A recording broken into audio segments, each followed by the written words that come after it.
Okay, we're recording. Well, welcome everyone. And this is the Chamber's genuinely very first virtual coffee meeting. And so, Janet, thank you very much for joining us. We're really looking forward to hearing what you're going to tell us. And we're also very excited. It'd be lovely if we can have a bit of coverage about the, because there's good news, isn't there, about the Bakerloo Line Extension. Lovely. Well, thank you very much for inviting me and to be your first speaker at your virtual coffee. So I feel quite privileged for that. And thank you for everybody who's on the platform as well. And a special thanks to Helen for inviting me, your chair. So thank you very much. Now I've been told I can speak about whatever I would like to. Which I thought was a lovely invitation, nice and open. But it would be amiss of me not to mention the budget, as that obviously was yesterday and is dominating our world at present. But so I do plan to speak about that and to mention the Labour response as well to the budget.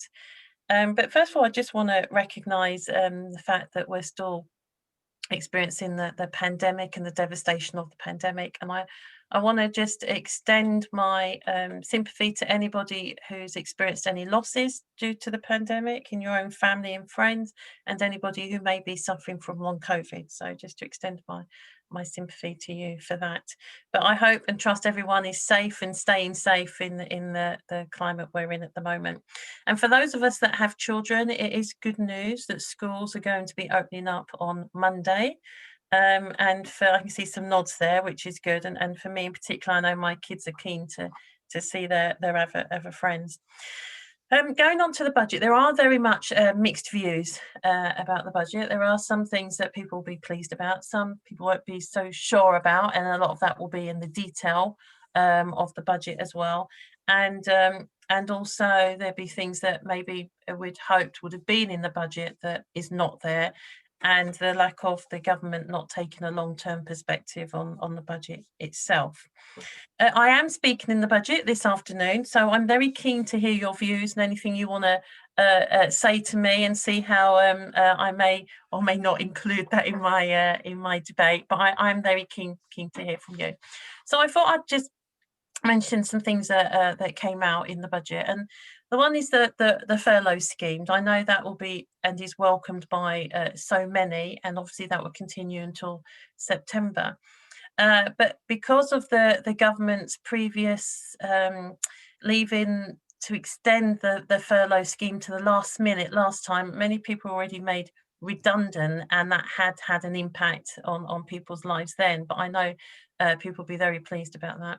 Then we've got the business rates discounts, VAT discounts and tax relief, that again that are things that will be quite pleasing to various businesses. And also was announced the 5% deposit to encourage people to be able to purchase their homes. And I think these are things that are areas which will be welcomed. Then we've obviously got the corporation tax that's looking to be increased for 2020, around 2023-24, but there's also opportunities for corporations to be able to claim back tax relief and tax on that. My main area of expertise is really around how this affects people's day-to-day life and day-to-day living. So I've got many people that contacted me in my constituency that were excluded from being able to get any entitlements and benefits. So the government announced that now it's been over a year since people would have been in that situation, and 600,000 more people will be able to be entitled that were previously excluded. Now there is, I think, again, we need to wait to see who's not entitled still. And there's a question mark around, well, if the government knew this was happening, then actually why couldn't have this been put in place sooner? So there's lots of questions around this, but ultimately the government is moving forward. And I would say that the campaign and the various opposition parties that campaign for the government to make changes in this area should feel pleased that they have had some influence, and this is beginning to look more positive for them. Then obviously we've got the universal credit, where the government are now looking to extend the £20 per week for those on that do receive universal credit. Again, for those that have campaigned, and us as an opposition party, being the Labour Party, I believe that this is a win, and the government has responded. But again, there are people that are on legacy benefits that haven't received that increase, and I am receiving constituents still writing to me saying that they feel that this is unfair, and also constituents saying they still have to choose between whether they pay bills or whether they buy food. And no family in our modern day society should really be faced with those types of situations, especially when you've got children and vulnerable people that you are caring for. So what has been missed out of the budget, really? And I've got a list of things that have been missed in terms of we know that children in education need to do a lot of catch up, both from all the whole range of age ranges, and nothing's been mentioned in the budget about that. We know to do with the NHS, and I'm going to come on to some of these things in more detail, but we've got the NHS workers, social care, public sector workers, and people within in housing as well, and there's been no rise to sick pay. I've had somebody who had a perfectly excellent job. They rent in Blackheath, live in Blackheath. They had to go on to sick pay. They're now living off of their savings to be able to pay their rent. Other people aren't in that position to be able to have savings to live off to be able to pay their rent. And many people have fallen hard into debt. And some people are making this choice between, do they self-isolate and then go on to sick pay, or do they carry on working? People shouldn't be in that situation. It's putting other people at risk. We should be creating a situation that allows people to be able to self-isolate and know they're not going to fall into hardship or into debt, and to have any areas or where they're feeling a sense of despair and worry and stress. And we also know that's not healthy for people's immune system if they are experiencing anxiety, stress, and so on. So if I move on to housing, is that as I've mentioned, people are falling into housing arrears and into debt, and there is the risk of eviction. The current evictions ban will expire on the 31st of March. So this is another situation that people will find themselves in on top of the crisis that we're already experiencing. Labour Party, we're calling for a scrapping of Section 21, which is a no-fault evictions, for people to be given 2 years to pay back rent arrears, and an increase in the local housing allowance. It's trying to cause, we're looking at a situation which makes it palatable, that makes it possible for people to be able to pay back their rent. We recognise they owe rent, they need to pay their rent. But doing it in a way which will benefit them and make it more easier for them to manage that type of situation. And the local housing allowance hasn't increased. That means people that are on benefits that are still having to pay high rents, a lot of that money will need to come out of their benefits, or people that are on low paid jobs, they find they just have very little money left afterwards to be able to pay for other expenses that they are incurring. So the NHS, obviously when the pandemic first hit, the NHS was already on its knees. It was already suffering with underfunding. And then some of the pressures, or many of the pressures we've seen on the NHS, is to do with the lack of underfunding, waiting lists being increased, PPE not having large backstocks of this in place, and already there was a shortage of over just under around 100,000 nurses. And then we had the leaving the EU and all the discussions around Brexit. We had less people staying in the country or coming into the country from EU countries to be able to work in the nursing profession and other medical areas. So all of this has had an impact on our NHS.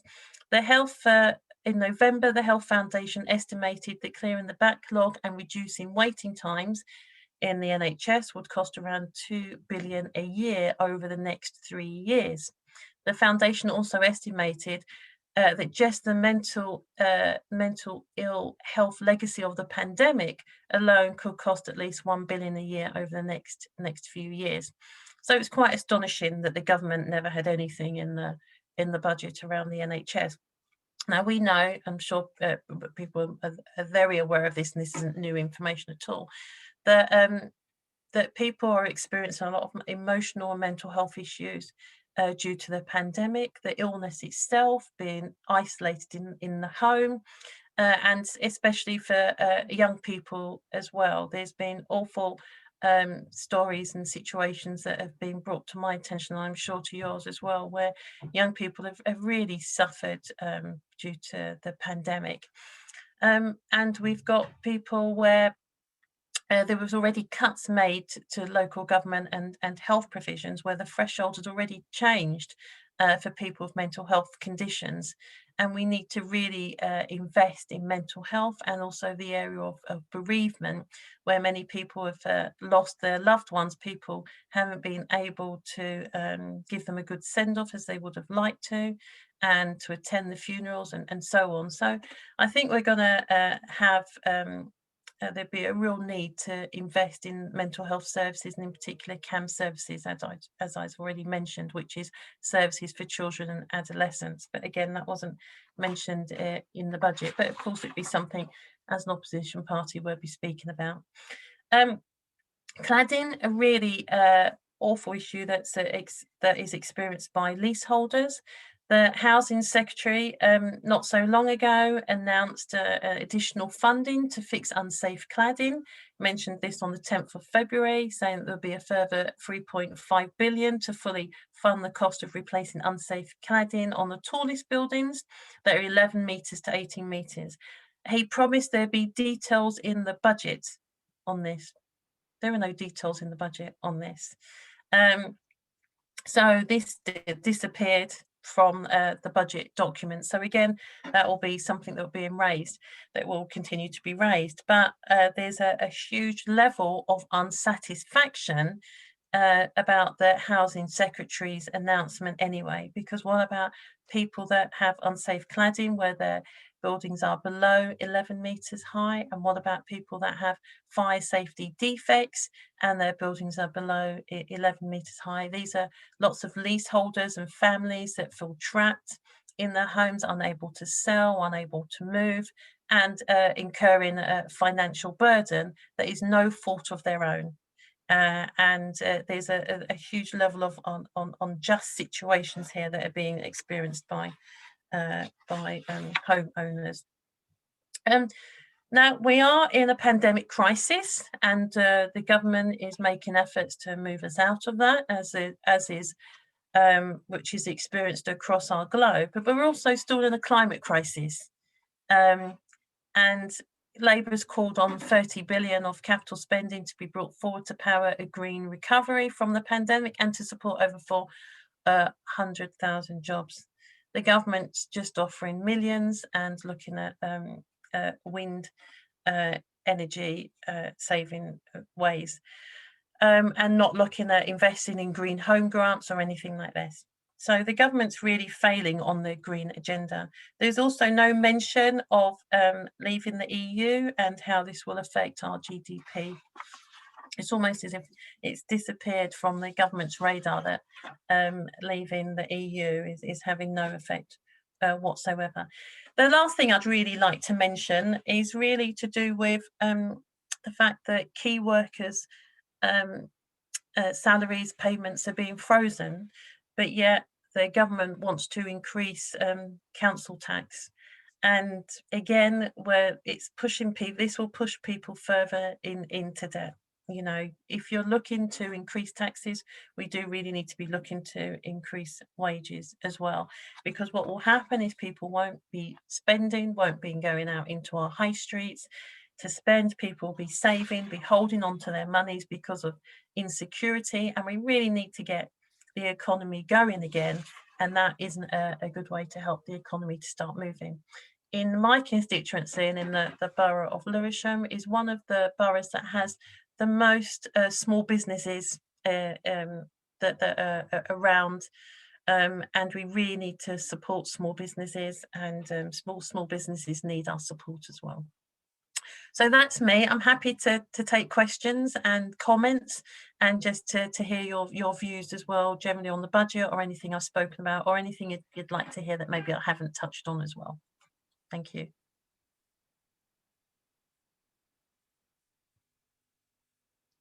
Thank you so much, Janet. Who's going to ask a question?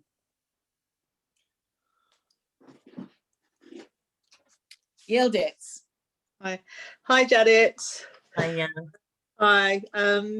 So, I mean, I'm someone that's grown up in Charlton and Lee Green and, you know, Lewisham, so I know the area very well and have done over my whole life. But I was just wondering how you feel about the planning changes that are being proposed by the government, because obviously we've had the changes to the use classes, but they're now planning to extend the permitted development rights to make it easier to convert and, you know, and build more residential on, you know, particularly on the high street as well. I mean, how do you feel about those proposals? Yeah, there was always something already within the planning that if and I don't know the whole detail on it, but it was around that if buildings that were commercial buildings weren't being rented or used, then there was some caveat where it could also be looked at to turn into residential accommodation. But I come from the view that when buildings are made for commercial reasons, then they're built for commercial reasons. And the commercial element of this for businesses is because those businesses are needed in that area. So if you take away the prospect of it being a business and turn it into residential accommodation, then you're losing the prospect of any business being able to be there ever again, really. The other thing is that buildings are built for purpose use. So when you're building a shop, you're not, you know, thinking of building it as a family home or as a home. So the requirements will not necessarily be suitable for a family home as well. So I think we really need to be supporting, the government needs to be supporting businesses to maintain and to support the high street shopping. Not everyone has a car, not everyone can travel to the, you know, the huge shopping centres and sites. And people sometimes go out to do window shopping as well as to go out to buy the few odd things. And people, not everybody uses the internet as many of us do, and I think the options and choices need to be there for people. And I think, you know, that could potentially, for Lewisham itself, have quite a large impact, because a lot of the small businesses you're talking about operate on those secondary high streets, which, you know, landlords may feel are going to be far more profitable as residential. Yes, no, I think you're right. But you see, there is also this lovely sense that can happen when you've got like an array of shops in your local community.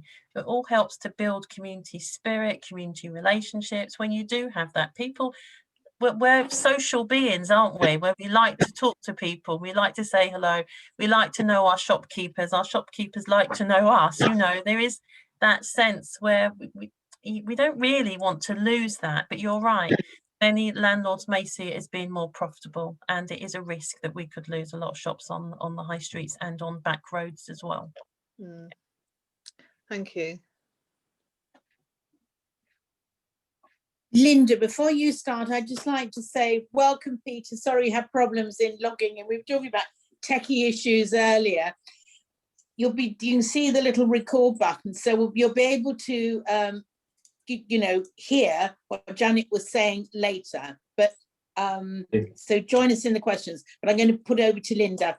Sorry, Helen, Asphalt raised their hand as well. Oh, I'm so sorry. Apologies. Oh, I can see it now.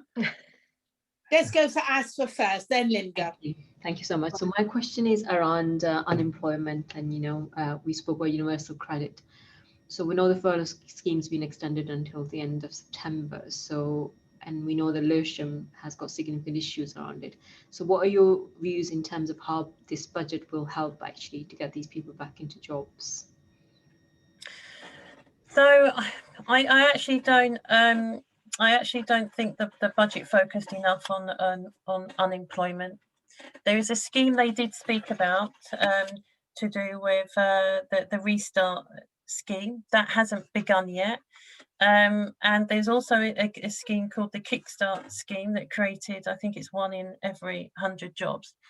The problem we have at the moment is that the jobs that young people would usually have, like the Saturday jobs and so on in some of the high streets, they don't exist anymore. Those are the jobs that the adults are in to make a living for their families. So young people in particular are finding it very, very, very difficult to get ahead. And when the government stopped the EMA money, they stopped the ability for young people to have a sense of freedom, and also to buy the resources and the things that they need for their education and to be able to move around. So I think young people in particular have experienced a real harshness as a consequence of the pandemic and being neglected by the government. I was speaking to a friend of mine who is a lecturer in one of the universities, and she was saying to me that universities at the moment have received an overwhelming number of people applying to do masters. And in one sense, that may be positive, but people are doing that because they don't see the prospect of any work that's there for them. So they're turning back to education, recognizing there's going to be more competition within the marketplace itself. But you see, for those people that maybe can go on to do a master's, then, you know, they've got a way ahead in where they're making plans. But not everybody can do a master's. Not everybody will take the risk of the financial situation to do that. So the government hasn't done enough to get people into employment. And we're going to be in one of the worst situations that we've been in since the early 90s, because employment's set to increase. And this is where I mean, one of the things that I was that I set up was a food bank, and I did mention it in our preamble, in our pre-conversations.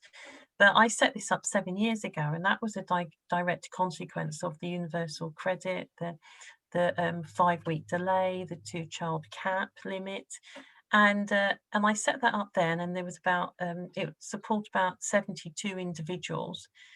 Since the pandemic, that's gone up to just under 700 people, individuals that supports. And our worry is, can that get any worse? Will that get any worse? And the reason why that's doing so well is because of the goodwill of local people donating, people volunteering their time and their efforts, and us being able to collect food from supermarkets that would otherwise go into landfill.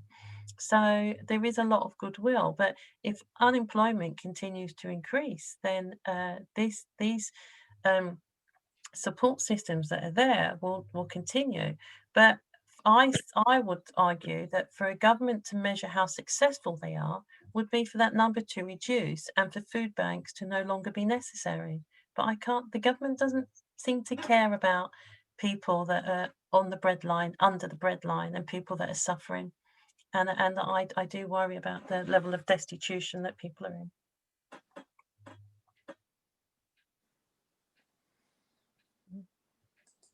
in. Thank you for that. Linda. Well, I was sort of following on what Yildiz was talking about with the businesses, because I was wondering if you've got any plans because of you know, COVID and businesses going under. You know, sadly, I love the high street. I love shopping. I can't wait to get back out there. But are there plans to sort of make use of some of the stores that are empty, and also to help some of the people that, you know, need to get back into work, you know, using those stores for different purposes, you know, like community centres and more doctors' surgeries, places that people can go that aren't necessarily shops, but will get them out to use the shops that are there? Are there sort of plans? I say reinvent the high street, but that's sort of been talked about a lot, hasn't it? But something needs to be done for those empty premises, you know, for the large stores like Debenhams and places like that are now gone to online. Yeah, I mean, you know, there's a lot of businesses have suffered. A lot of the smaller businesses, the large businesses have suffered and are continuing to suffer, and then that affects people's jobs. And then it reduces choice for people as well. The government is putting some investment into high streets, not enough, and they pick choosing what high streets where investment goes into. Local governments will be doing their best to revive the high streets. I know within Lewisham, Borough of Lewisham itself, it's looking at regeneration plans for Catford High Street and the shopping area and so on. I think governments need to be as creative as possible to encourage local shops to continue to be there and to set up businesses, and they need to be looking at zero rents or some type of rental initiative to get people into local shops and local provisions. I think that should happen.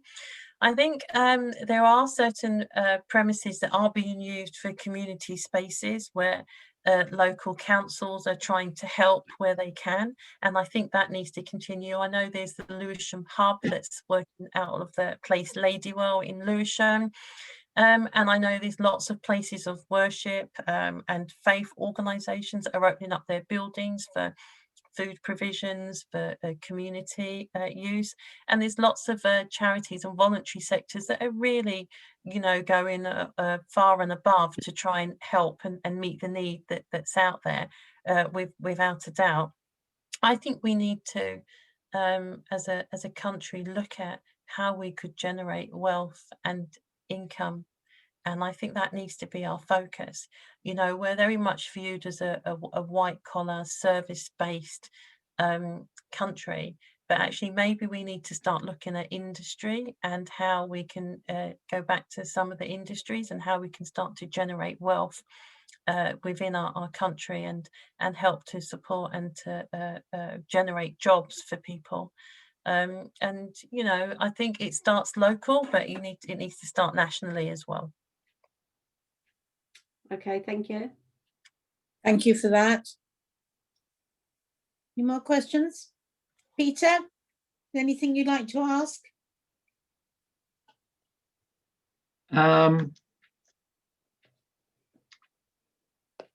I suppose I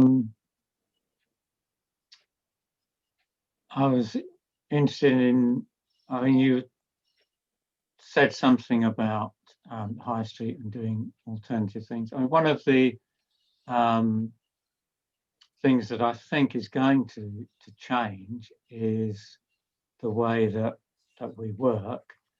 You know, when I started working in an office, things were a bit different from what they are now, and I can still remember our sort of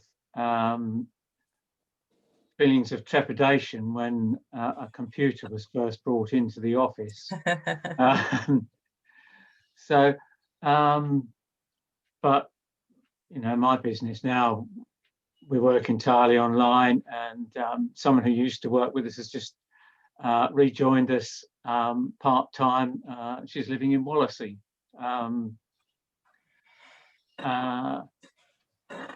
Now, I would have thought that, I mean, to some extent, you know, shops have been closing and being boarded up for years now, haven't they? It's not a new phenomenon. And I think to some extent, to say that we're going to try and, you know, encourage local shops and encourage people, you know, it's a bit like, you know, the fabled Canute story, isn't it? You know, there are some times you have to accept the fact that that's the way the tide is going and work with it.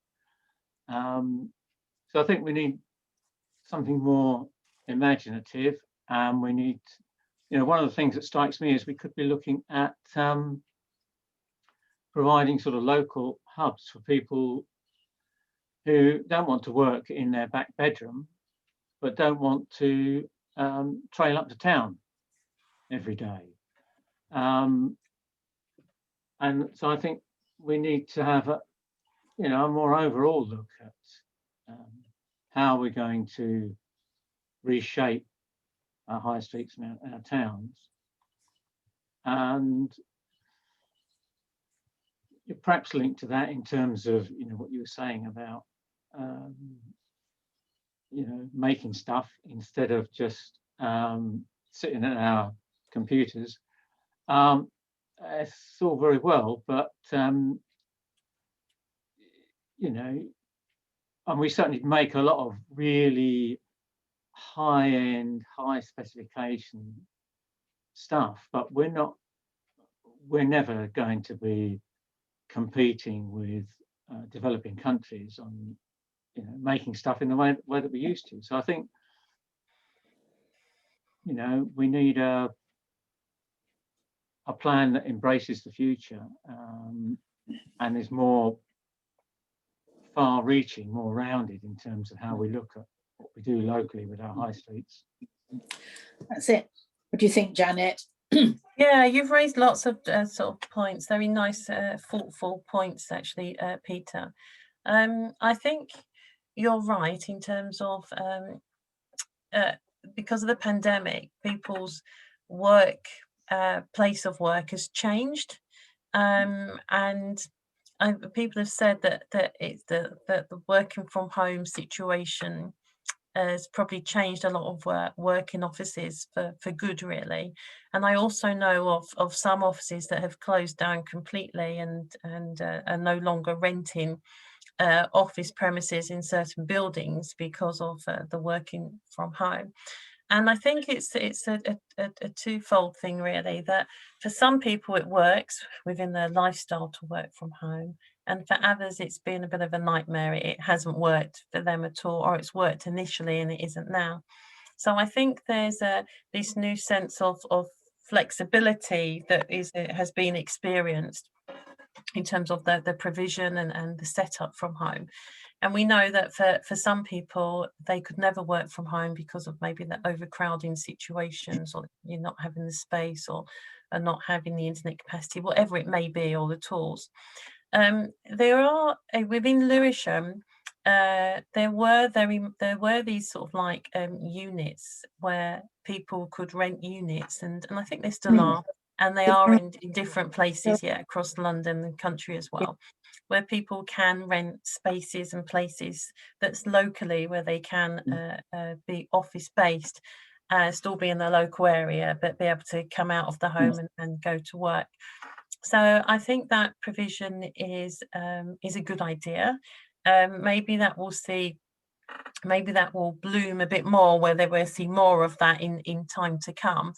But I think it's about watching this space as to what develops and how companies transform or change the office practices, really, as well as what staff are saying to their companies. I know even myself, my staff, I've had a couple of staff where their families have been very vulnerable, and when the pandemic first hit last year, March time, I'd already sent my people to work from home and tried to set them up as best I could about a month earlier, and that was because of the vulnerabilities of their families.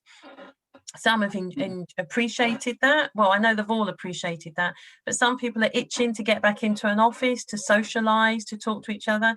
And I think we also have to recognise as well that particularly young people, people that are new at a job, they learn from each other when you're in an office. You can have the discussions, you know, you can mentor people, you can train them up, you can skill them up. So we don't want to lose that, you know, and I think, we have to make sure we balance all of this up, you know, in terms of going forward. I think you're right in terms that we've always had situations where there's this competition between the small high street and then the bigger companies and industries, and in certain places across our countries and some towns and villages, you know, shops have been boarded up for some time, but there's also sense where certain areas that were being revived as well, and people wanting to own their high streets and their areas and wanting jobs and that sense of community back again.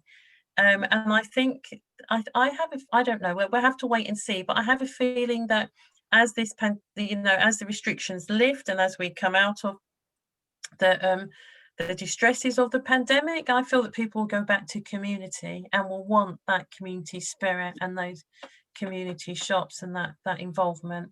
I also think that people will value people more, their neighbours, our family, and so on. I hope they will anyway.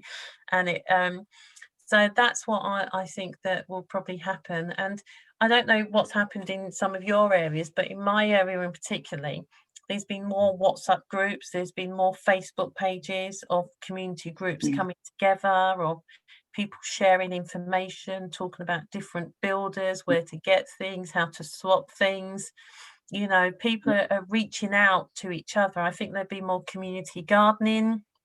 I think there'd be more of that, which is, I think, as a society, is what we need. We need people to be caring for their neighbours, to be looking out for each other. That builds community, it makes for a better community, and it reduces any fear that people have of each other as well. The more we get to know each other, it reduces fear of one another, and I think that's what we need. But I think we need to embrace our young people. I think our young people sometimes feel they haven't had a voice, and we need to make sure we're listening and responding to them. I hope I've covered everything, Peter. I know Helen did mention about the Bakerloo Line as well. One of the great things about us wanting the Bakerloo Line to come to South East London is to be able to connect us up to London and connect us up to jobs. So the fact that the Bakerloo Line is, I'm mentioning the Bakerloo Line, Helen, is still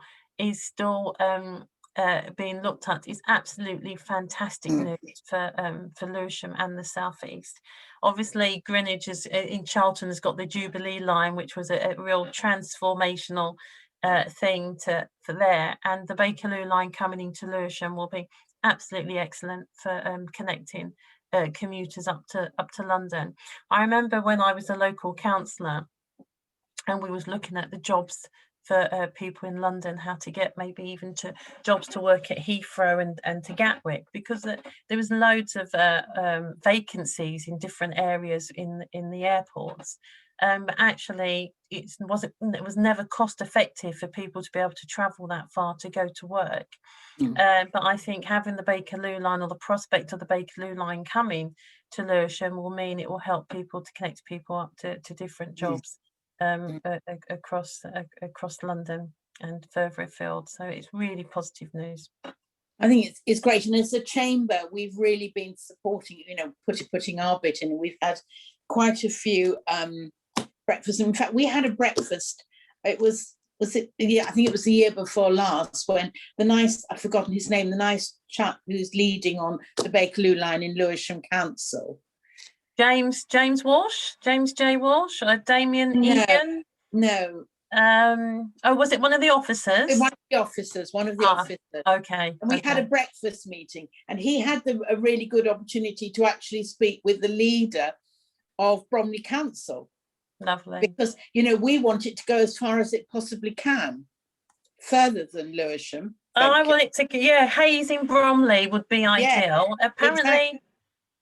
Yeah, and apparently local people want it, but I think the council are the ones that are opposing it, and the leader. I want it to come down to Catford. Of course I do. Yeah. Absolutely. It is a bit of a shame because the leader lives in Hayes, but hey. I think they would lose one of their train lines or something, but yes, you've got an underground that's taking you into central London, that's going at a good speed, that's reliable. No, I agree with you. I mean, I live on the London Overground, and when that arrived, that was incredible, because basically the London Underground is it's a train pretending to be a tube. That's the problem, isn't it? It's the stock. That is the problem, and maybe the whole thing would have to be up. Yeah, it's still on the cards. I don't think it's off the cards yet. So we'll keep campaigning and keep pushing for it and keep seeing where we go with it. That's it. I thought it was a great bit of news. And you put that up social media, didn't you, Ed? I certainly did, yeah. But, yes. It's exciting to ignore. So Brilliant, well done, Ed. Terry, I can see your hand up. Okay, I'll take it down now. Hello, Janet. Thank you Hi, Terry. for doing this coffee morning. Talking about the mixed views of the budget, I personally, for one, have a small business, so I'm grateful that the corporation tax hasn't brought up all the usual taxes and the VATs and things. And I understand what you're saying about, you know, you're questioning the NHS, the cladding, the green energies, all the issues that they've not addressed, and I understand that they're very key and important. It's just looking at, you've got a pot of money, and unless to deal with these, then they've got to hit us taxpayers with the taxes that have to be increased to obviously give that money back into the revenue. So there's no magic wand. So it's are the things that they've dealt with now more important than the ones to try and keep businesses afloat, like small businesses like us, for example. And then the other ones, sort of, they're not saying they're not as important, they are, but they come along secondary. Would you have rather seen these ones dealt with and us being given an increase in our corporation tax now rather than in a couple of years' time, and also our income taxes that go up as well? Is that what Labour would rather it happen? Thank you for your question, Terry. The thing is with the budget is that it's a mixed bag, really, isn't it, in terms of trying to help us due to the pandemic to get the country going again. But we also need to look at the long-term plans and futures for the country as well. So we've got a situation at the moment where, because of the pandemic, lots of people's appointments, hospital appointments, have gone on hold, or people that need certain cancer treatments and so on have been delayed, and all the thresholds have changed. So what that does, that puts people's lives at risk. So while we're trying to save people's lives from the pandemics, we also need to continue to protect and to save people's lives that are at risk of other illnesses. So the issue to do with the NHS is that the government had always said that they would give the NHS what it needs. And it doesn't feel like that the government are following through with that promise. There's been lots of money that the government has spent during the pandemic, where actually that money, and there was a court hearing not so long ago, where they said that the government acted wrongly in how they commissioned a lot of the services. And I'm trying to think of the figure now, but we're talking about billions of pounds that was wasted by the government and their inability for the procurements to be fair and reasonable. And therefore they wasted taxpayers' money by not being able to provide the equipment that was needed during their pandemic. So the promise of the government, they need to follow through with those promises. And I'm talking about saving people's lives, not just now, but going into the future, which is why I mentioned, and why Labour Party mentioned, the NHS. Now, we've also got a social care crisis, because what the government has been doing is been making cuts to local government's funding. And the problem with a lot of this is that where the government doesn't invest now, those costs will still need to be met. So the government's still putting themselves in a vulnerable situation where the cost, well, if it's not met by one department, it's going to be met by another department because of their lack of investment into one area, or it will risk people's lives. So of course we need to invest in businesses, save businesses. Of course we need to make sure we get the economy going. We have to get the economy going, because that's how you generate income. That's how you pay for people's jobs. That's how you keep people employed. But we mustn't then neglect other areas within our society that our residents need. And what I find is that where people on the breadline or under the breadline don't have a voice, then sometimes the government find it easy to ignore them and to pretend those people don't exist. And that's what I was talking about when I'm talking about the food banks. So we do need to, and the Labour Party does need to shout about those people that are suffering, so that we make sure that the provision is in place for them. And if I talk, when I mentioned also schools and education, we need to invest in our children's education, because actually they're going to be the ones that will be in the future jobs. They're going to be the ones that will be running the small businesses, running, social care. So we need to make sure that they have the education that they need. So, and at the moment, there is a concern about the gaps in learning for our younger people, and also young people not being ready to take their GCSEs or A-levels in time to come. I know there's provisions in place at the moment. So we do need to make sure that the proportionate funding is in place.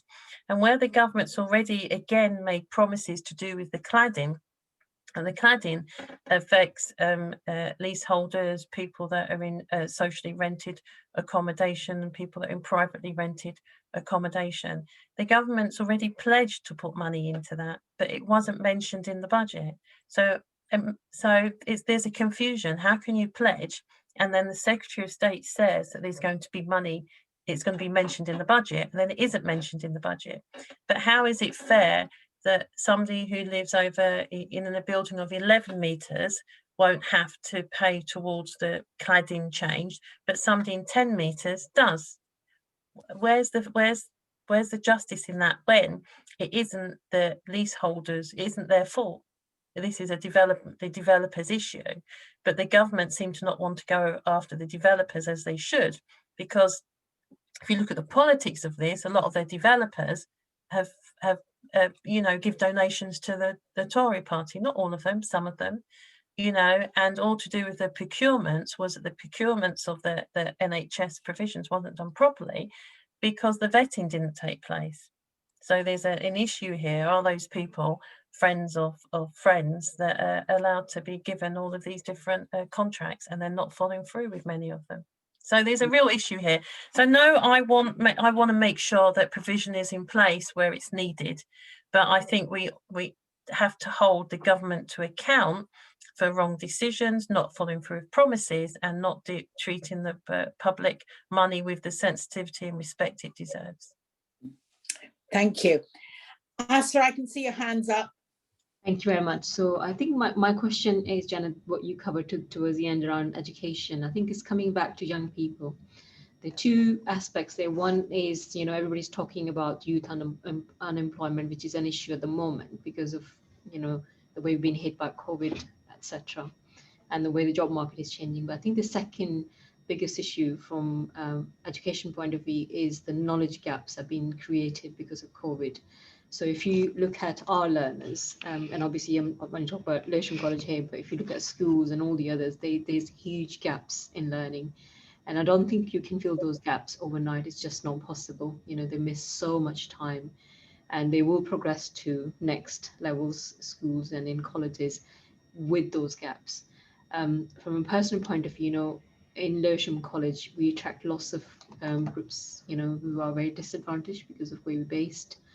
And from a personal point of view, we feel that those disadvantaged groups were even more disadvantaged because either they didn't have access to digital devices or connectivity or digital literacy. It's been a big issue.